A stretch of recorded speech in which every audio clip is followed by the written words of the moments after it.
कौन है? इनसे तो हमें इंट्रोड्यूस नहीं कराया। ये कोई वीआईपी नहीं है जिनसे तुम्हारा इंट्रोडक्शन कराया जाए। किसी काम के लायक नहीं है ये, इसीलिए नौकर की तरह जी रहा है।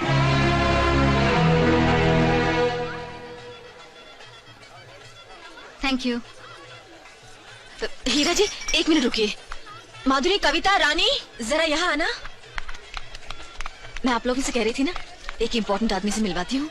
यही है वो, हीरा ठाकुर। हीरा जी, ये मेरी सहेलियां हैं, माधुरी, कविता, रानी, सीता। ये देखने में जितने सिंपल हैं, उतनी ही बड़ी हस्ती है इनकी। अगर हम लोग किसी को भीख देंगे तो क्या देंगे? रोटी, पैसा, कपड़ा, ये ज्यादा से ज्यादा उसे अपने घर में पालेंगे। लेकिन ये वो इंसान है जिन्होंने अपने सपने, अपनी खुशियां भीख में दे दी। उस भीख को लेने वाले इनके एहसान को भूल गए, मगर इन्होंने कभी बुरा नहीं माना। इतनी महान है ये। आप जाइए ना, आओ हम चलते हैं। क्या बात है गौरी? दीदी, ये कौन है? ये अपनी उर्मिला की ननद है, IAS कर रही है। ओह, इसीलिए इतना कर रही है। हीरा, राधा ने तेरे लिए चिट्ठी भेजी है। राधा की चिट्ठी? ला। हाँ, पढ़ पढ़, मुझे भी पढ़ के सुना। अरे एक मैं हूँ इस गांव में इकलौता 10वीं पास ग्रेजुएट। मेरे पढ़े लिखे होने का कुछ फायदा उठा, ला मुझे दे।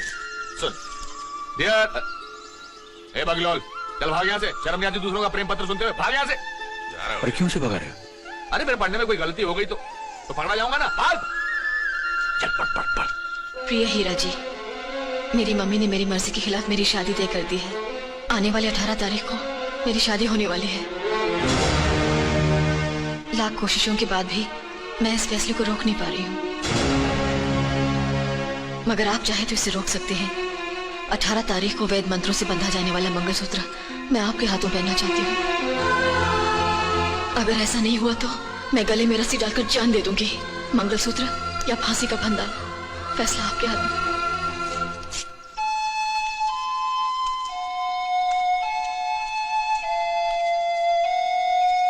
ये तो बड़ी टेंशन वाली बात है हीरा, क्या करेंगे अब? नहीं मिंद्रा, मैं राधा को इस तरह मरने नहीं दूंगा।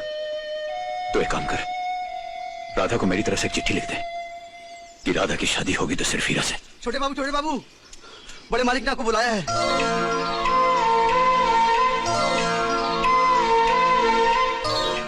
बड़े मालिक ने मुझे बुलाया? हाँ छोटे बाबू।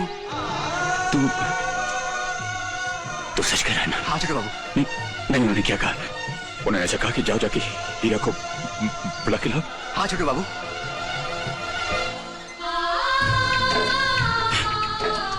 बाबूजी ने मुझे बुलाया। मुझे बाबूजी ने बुलाया।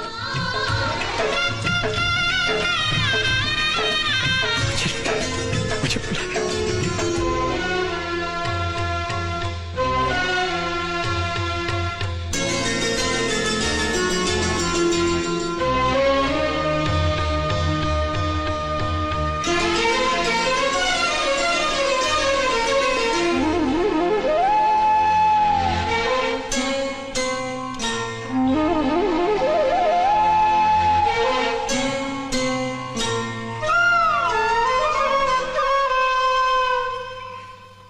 शारदा अभी? जी बाबूजी।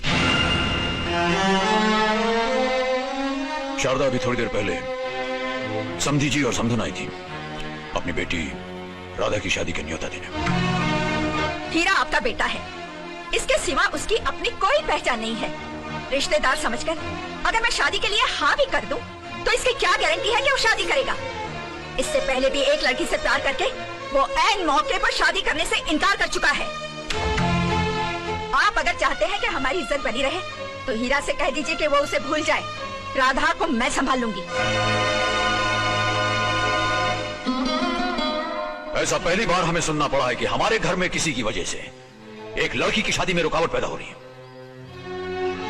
हमने इससे पहले कभी कुछ नहीं मांगा है, मगर आज हम मजबूर हैं। जो हम मांगेंगे क्या ये देगा? हुक्म कीजिए बाबूजी। शारदा, इससे कहो कि राधा को भूल जाए। अगर ये ऐसा करता है तो करण वर्ण की तरह हम इसे बेटे का दर्जा देंगे। इससे पूछो, इसे राधा चाहिए या पाप?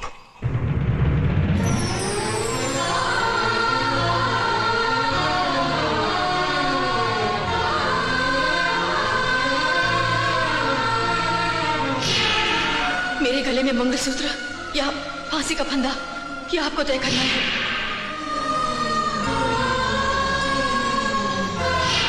इसे पूछो, इसे राधा चाहिए या पाप? मेरे गले में मंगलसूत्र या इसे पूछो, फांसी का इसे फंदा। राधा चाहिए या मेरे गले में इसे मंगलसूत्र पूछो, या इसे राधा फांसी का चाहिए या फंदा।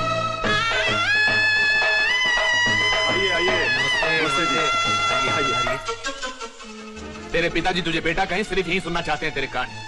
राधा की वेदनाएं, उसकी आवाज नहीं सुनना चाहता तू। हीरा, प्यार सदियों में किसी नसीब वाले का दरवाजा खटखटाता है। राधा के प्यार ने तुझे आवाज दी है, बहरा मत बन। लांग जा बाप की लक्ष्मण रेखा को। किसी इंसान का गुस्सा उसकी उम्र से बड़ा नहीं होता। जा जा, थाम ले राधा का हाथ। हीरा जा।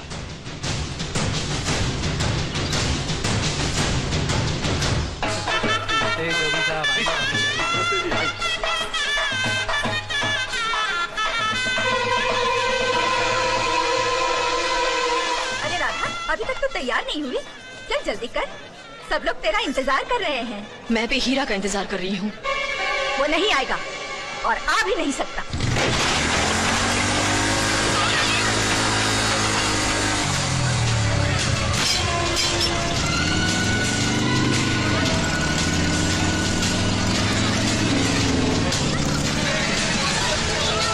ये ले, पहन ले।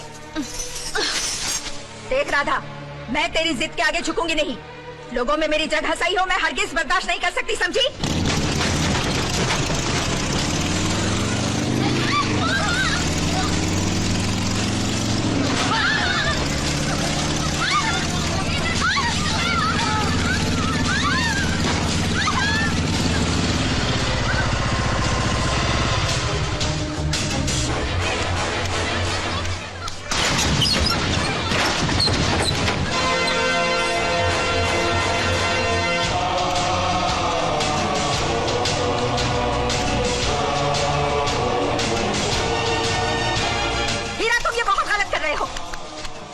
नीचे खड़ी है, हम इस बदनामी को चुपचाप नहीं सहेंगे।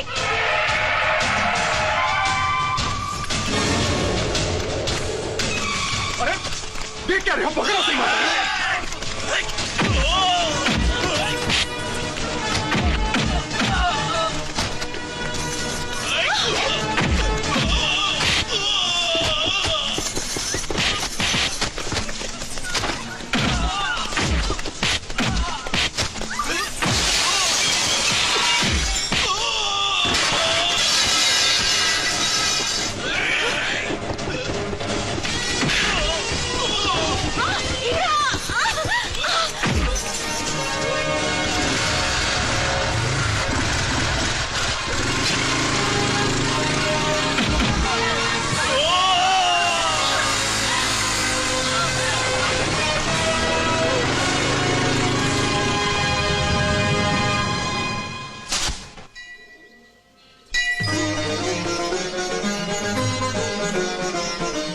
दुल्हन की मांग में सिंदूर भर के माला पहना दीजिए।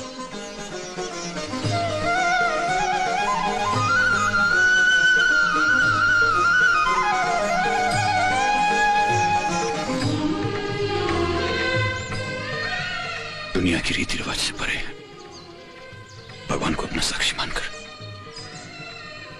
मैं तुम्हें अपना जीवन साथी स्वीकारता हूं।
बाबूजी, आपके फैसले को आपके सिवा कोई बदल नहीं सकता। आज तक सुहागनों को आपने सदा सुहागन का आशीर्वाद दिया है। मेरा सुहाग उजाड़कर क्या आप मेरी विधवा होने का कारण बनेंगे?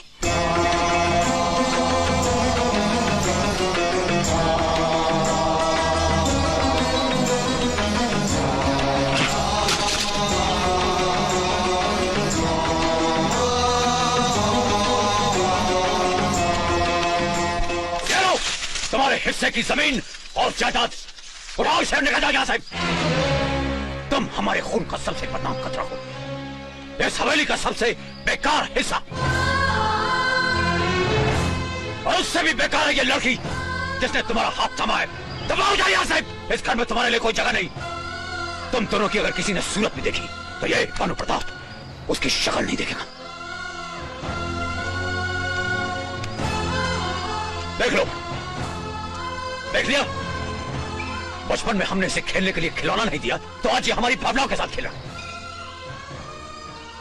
करण और वरण की तरह हमने इसे पाने के लिए भगवान से पूरे मन से प्रार्थना की थी, लेकिन भगवान ने हमारे उस पूरे मन की प्रार्थना का फल आधे मन से दिया। डाल दिया हमारी गोद में इस नालायक कपूत को। बोलने से कि चला जाए यहां से, आज से हमारा बेटा नहीं। बाबूजी,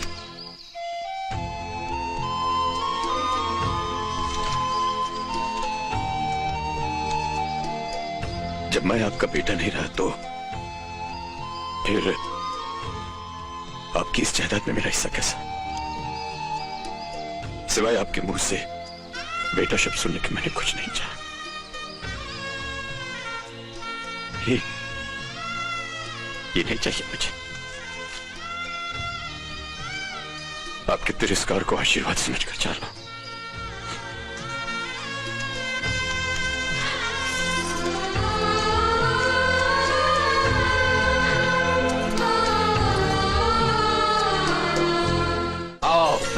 ये रहा मेरा ताजमहल। आज तक ये मेरा था, अब ये तुम्हारा हो गया।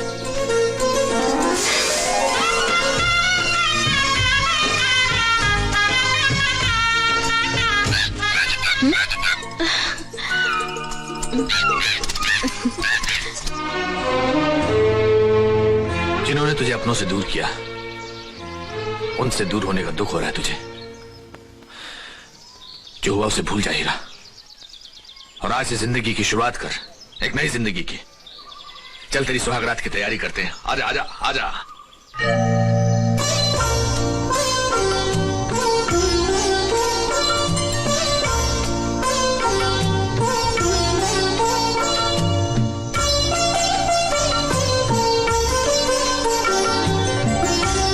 सुनिए, आज हमारी सुहागरात है।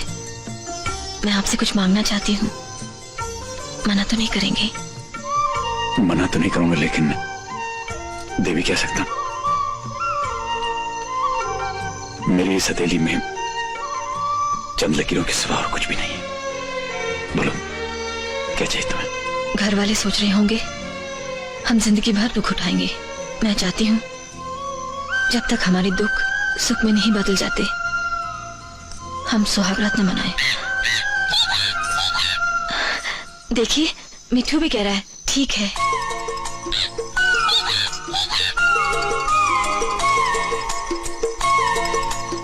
आपको बुरा तो नहीं लगा? नहीं, बुरा क्यों लगेगा? अच्छा लगा। जा कहाँ रहे हैं? बाहर। क्यों? अगर हम अपने आप को कंट्रोल कर सकते हैं तो इस कमरे में भी सो सकते हैं। ठीक है, मैं यहीं सो जाता हूँ। अरे अरे, आप जमीन पर क्यों सो रहे हैं? अगर हम अपने आप को कंट्रोल कर सकते हैं तो एक साथ एक ही बिस्तर पर भी सो सकते हैं।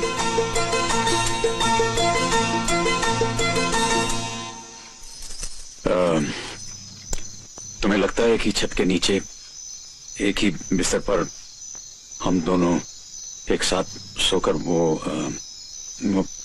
कंट्रोल? हाँ, कंट्रोल कर सकेंगे? कोशिश करते हैं।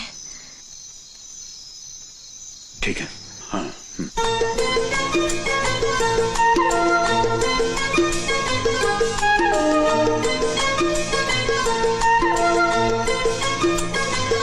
मैं लाइट बुझाती हूँ। हाँ, ठीक है।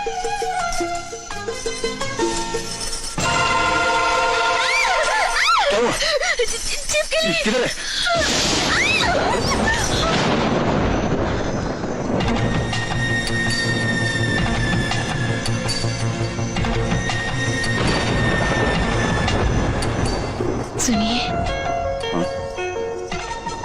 की रात अगर हम कंट्रोल ना करें तो मेरा मतलब है अगर हम कल से कंट्रोल करें तो जैसे तुम्हारी मर्जी। वैसे इस घर में छिपकलियां बहुत हैं। कल फिर अगर तुम्हारी साड़ी में वो मिठू भी बोल रहा है।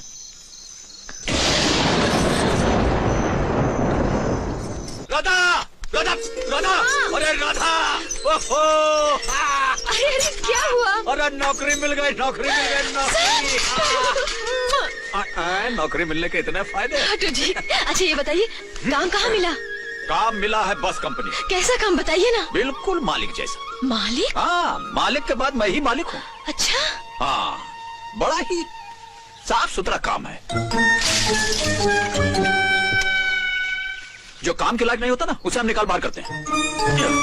निकाल बाहर करते हैं? हाँ, कहने का मतलब यह है कि पूरी जिम्मेदारी जो है वो सब मेरे ऊपर है। पूरी जिम्मेदारी? हाँ। बड़ा कठिन काम होगा। नहीं, कठिन काम तो नहीं है, बड़ा आसान काम है। मालिक बैठ के करता है, मैं लेट के।